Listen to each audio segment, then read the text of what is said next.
ফ্লেভারটা কই আছে এটা শেষ আমি আসার আগে নিয়ে আসো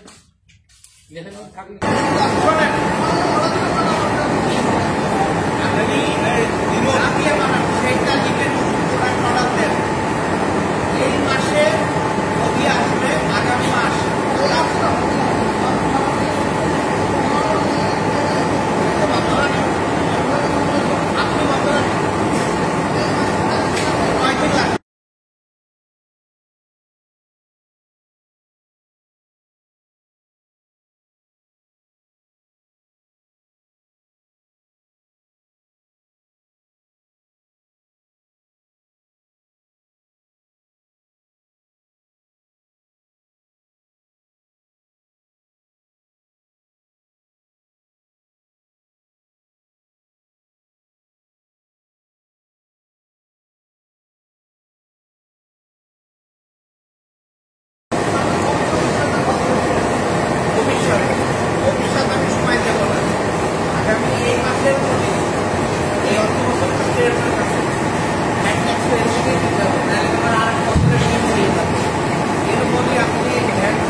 অধিকার সংরক্ষণ অধিদপ্তর চুয়াডাঙ্গা জেলা কার্যালয় কর্তৃক বাংলাদেশ সেনাবাহিনীর একটি টিমের সাথে আজকে আমরা আলমডাঙ্গাতে আসছি অভিযান করতে। এখানে আমরা যেটা এই গরমের সময় জনপ্রিয় একটা খাবার শিশু খাদ্য হিসেবে যেটা অধিকাংশ সময় আমরা ইয়ে করি আইসক্রিম, এটা আইসক্রিম প্রতিষ্ঠান একটা বেকারি আমরা এখানে মনিটরিং করছি।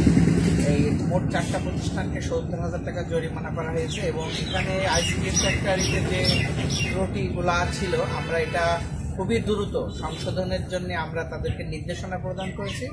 এর ভিতরে একটা প্রতিষ্ঠানের কিছু আইসক্রিম আমরা ধ্বংস করছি আর তার কার্যক্রম তার যে প্রোডাক্ট আছে এটা সেল করার পরে যতক্ষণ না সে কাগজ আমাদেরকে দেখাতে পারবে ততদিন পর্যন্ত বন্ধ থাকবে। আর অন্যান্যগুলাকে যে কাগজগুলা নাই তাদের এই কার্যক্রমে সেই কাগজগুলো অতি সত্বর করে আমাদেরকে দেখে তারপরে হলো তাদের কার্যক্রমটা অব্যাহত রাখার জন্য বলা হয়েছে।